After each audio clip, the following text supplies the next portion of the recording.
NMF news देख रहे हैं आप और मैं हूं आपके साथ वागीशा पांडे। महाराष्ट्र चुनाव में हम बात करें, मुख्यमंत्री योगी आदित्यनाथ तो देश के ब्रांड थे ही, लेकिन उनका एक बयान, उनका एक नारा, बटेंगे तो कटेंगे, अब ये भी ब्रांड बन गया है।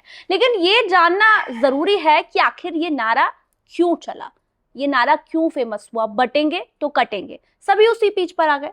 कार्तिक, हमने देखा प्रधानमंत्री नरेंद्र मोदी खुद ये कहने लगे कि एक है तो सेफ है। ये नारा कहां से उठा, कैसे चर्चित हुआ, ये जरा आप दर्शकों को बताएं। देखिए, ये अगस्त महीने की बात है, जब आगरा में योगी आदित्यनाथ एक सभा को संबोधित कर रहे थे। वहां उन्होंने ये नारा दिया था कि बटेंगे तो कटेंगे, एक रहेंगे तो सेफ रहेंगे, एक रहेंगे तो नेक रहेंगे। एक बात सही भी कही उन्होंने, गलत भी नहीं की, क्योंकि इस चीज का आधार एक तैयार था। दुनिया में जिस तरीके से हिंदुओं के ऊपर लगातार अत्याचार होता आया है और मौजूदा वक्त में भी हो रहा है, फिर इस नारे का प्रयोग किया गया हरियाणा में।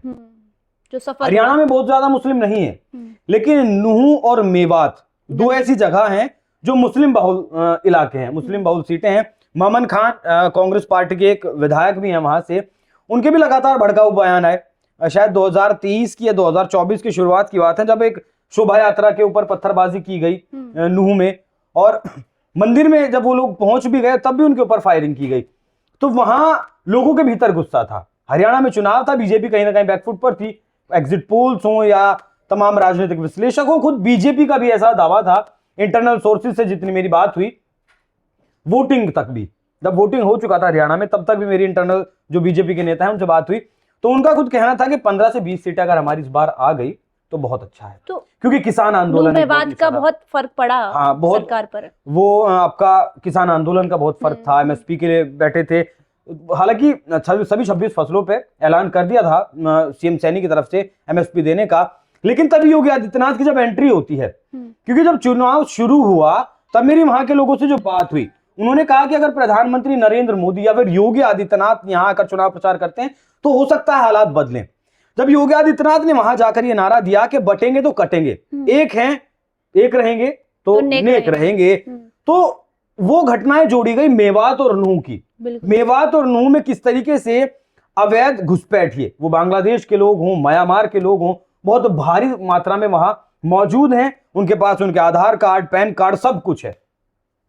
ये जब खबर फैली और योगी आदित्यनाथ की उपयोगिता जो है या उनकी विश्वसनीयता जो है कहने की, क्योंकि वो जो कहते हैं वो करते हैं।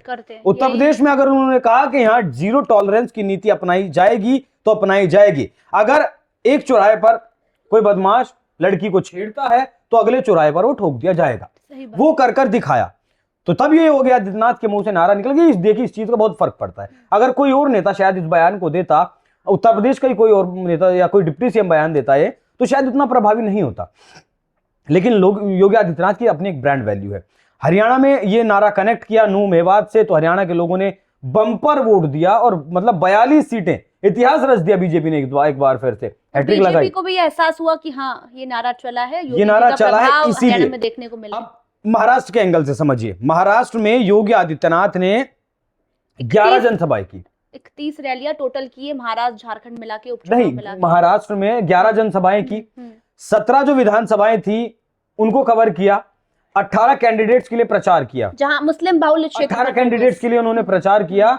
5 दिन लगाए, सिर्फ 5 दिन, और आप देखिए 17 कैंडिडेट जीत गए जहां योगी ने प्रचार किया। 18 सीटों पर प्रचार किया, 11 जनसभाएं की सिर्फ। अच्छा, और 17 जीत गए किया उन्होंने जहां मुस्लिम बाहुल्य क्षेत्र है। अब वो तो देखना पड़ेगा, वो मैंने नहीं देखा है। ज्यादातर फोकस मुख्यमंत्री योगी आदित्यनाथ लेकिन सीटों पर था, उन सीटों पर जरूर उन्होंने किया, लेकिन पोलराइजेशन जो हुआ वो पूरे महाराष्ट्र में हुआ, पूरे महाराष्ट्र में हुआ। उनकी जीत का, हाँ, उनकी जीत का स्ट्राइक रेट रहा 95%, जहां पूरी महायुति का, नहीं माफ कीजिएगा, पूरी बीजेपी का जो स्ट्राइक रेट रहा वो 85% रहा। आपका शिवसेना का जो स्ट्राइक रेट रहा वो लगभग 70% रहा, और एनसीपी का स्ट्राइक रेट जीत का 66% रहा। हालांकि एनसीपी का अपवाद है, एनसीपी के पास अपना कितना वोट बैंक था वो 2024 के लोकसभा चुनाव में हमने देखा। बीजेपी का और शिवसेना का वोट भी ट्रांसफर हुआ अजीत पवार को, क्योंकि ये बटेंगे तो कटेंगे का नारा। हालांकि उन्होंने विरोध किया अजीत पवार ने, लेकिन जो बीजेपी के वोटर थे उन सीटों पर, शिवसेना के जो वोटर थे वो अजीत पवार के पक्ष में गए, क्योंकि सरकार बनानी थी।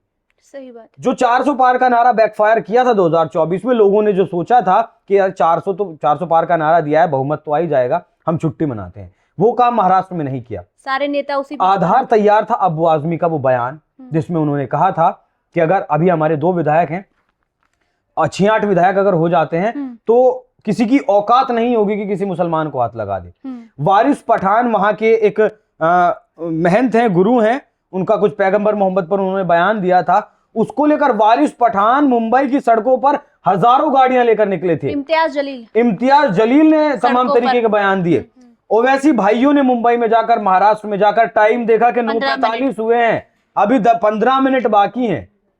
वो आधार महाराष्ट्र में तैयार था। लेकिन कार्तिक, मुख्यमंत्री योगी आदित्यनाथ के बयान की काट करने के लिए देखा, मल्लिकार्जुन खड़गे ने बयान दिया कि एक दंगे में मेरे परिवार को मारा गया, तो मुख्यमंत्री योगी आदित्यनाथ ने कहा कि खड़गे जी बताएं कि आपके परिवार को किसने मारा है।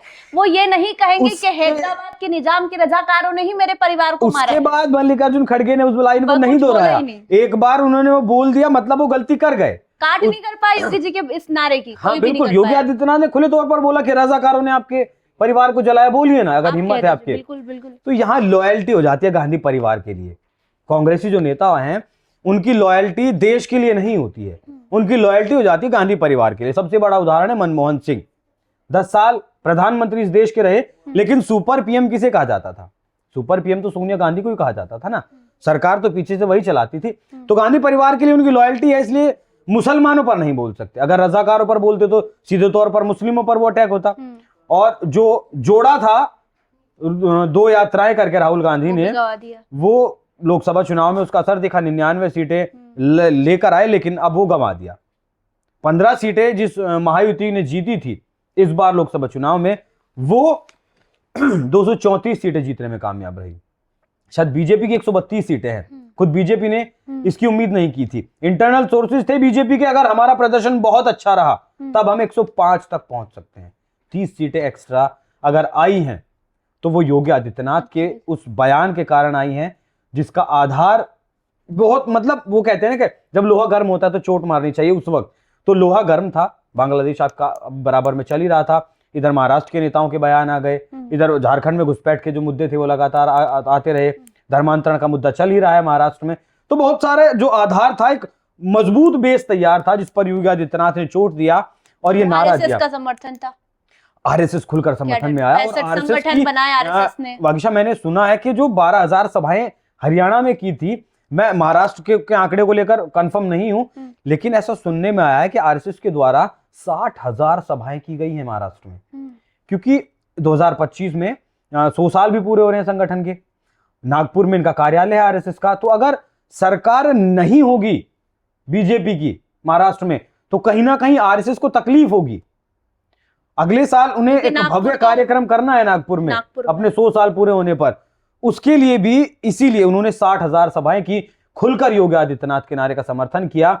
और ये नारा जो ब्रांड बना, इसका एक और कारण भी है कि प्रधानमंत्री मोदी अगर इसका जिक्र नहीं करते तो शायद इसको और धार इतनी धार नहीं मिलती, क्योंकि प्रधानमंत्री मोदी हैं। योगी आदित्यनाथ की लोकप्रियता उनसे ज्यादा तो नहीं हो सकती। समतर हम उन्हें मान सकते हैं, समकक्ष मान सकते हैं, लेकिन ऊपर तो नहीं मान सकते। लेकिन जब यूपी में भी उन्होंने कहा था कि मोदी प्लस योगी उपयोगी उत्तर प्रदेश के लिए, लेकिन अब वो देश के लिए योगी उपयोगी साबित हो चले हैं। आरएसएस का बयान और हाँ, पोस्टर अब चुनाव के बाद लगने लगे हैं, बटेंगे तो कटेंगे, एक रहेंगे तो नेक रहेंगे। और योगी आदित्यनाथ का जो जीत का स्ट्राइक रेट है वो उन पोस्टरों पर लिखा जा रहा है। पहले 2 महीने पहले तो लगने शुरू हो ही गए थे, लेकिन अब जो स्ट्राइक रेट है योगी आदित्यनाथ का 95%, उसके भी पोस्टर महाराष्ट्र में लगने लगे। हालांकि कहीं ना कहीं हो सकता है महाराष्ट्र के जो लोकल लीडर्स हैं उनके लिए ये थोड़ा सा तो ये परेशानी का सबब हो सकता है। महाराष्ट्र चुनाव नहीं बल्कि आने वाले चुनाव में ये पार्टी का टैगलाइन बन गया है, ये पार्टी का टैगलाइन बन गया है। एक बड़ा फायदा बिल्कुल 27 में भी ये नारा चलेगा, 29 में भी नारा चलेगा। सवाल, विपक्षियों ने कहा कि इसे लैब में तैयार किया गया, आपको लगता है ऐसा कुछ? आप भी कर लीजिए कोई नारा लैब में तैयार जो इतना प्रभावी हो जाए। आपने भी तो कहा था ना कि आरक्षण इस देश से खत्म हो जाएगा, आपने भी तो कहा था ना संविधान बदल दिया जाएगा, आपने भी तो कहा था कि तीसरी बार अगर सरकार आ गई तो इस देश में चुनाव ही नहीं होगा। चुनाव चल रहे हैं ना, 4 राज्यों में हो गए ना लोकसभा के चुनाव के बाद, और अभी भी वो तो तैयार हैं, मतलब तैयारी अभी से कर रहे हैं 29 के चुनाव के लिए, 27 के चुनाव के लिए उत्तर प्रदेश में तैयारी कर रहे हैं। हुआ नहीं ना कुछ। इसका भी एक आपको कारण बताओ, किरण रिजिजू अल्पसंख्यक मंत्री थे, कानून मंत्री भी रहे हैं देश के, अल्पसंख्यक मंत्रालय भी उनके पास था। तो ये चीजें महाराष्ट्र में जाकर खुद किरण रिजिजू ने समझाई कि प्रधानमंत्री नरेंद्र मोदी आरक्षण के विरोधी नहीं है। उन्होंने खुद महिलाओं को सदन में 33% का आरक्षण दिया है। इसी सरकार में ईडब्ल्यूएस लाया गया, 10% जनरल्स के लिए कोटा लाया गया है। और मैं एक बौद्ध दलित हूं।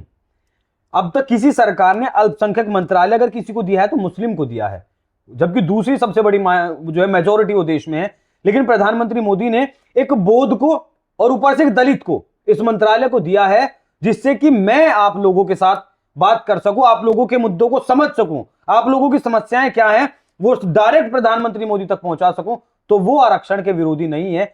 तो इस जो, हालांकि आपने ये चर्चा नहीं सुनी होगी, क्योंकि उन्होंने 10-10, 20-20, 50-50 लोगों के बीच जाकर ये बात की और प्रभावी भी साबित हुआ। इसीलिए दलित जो भटक गए थे लोकसभा चुनाव में, वो इस बार नहीं भटके। तो विपक्ष मान रहे हैं कि बटेंगे तो कटेंगे ये नारा चला, ब्रांड बन गया है, और अब जैसा कि कार्तिक ने कहा कि ये अब पार्टी की टैगलाइन बन गया, तो हो सकता है आने वाले चुनाव जो दिल्ली के हैं, बिहार के हैं, उसमें भी ये नारा बढ़ चढ़कर आप सभी के सामने आए। आपको क्या लगता है, बटेंगे तो कटेंगे नारा अब ब्रांड बन चुका है और आगे भी इसी नारे के साथ भारतीय जनता पार्टी चुनावों में खड़ी होगी? तो अपनी राय इस वीडियो में कमेंट करके जरूर रखिए। धन्यवाद।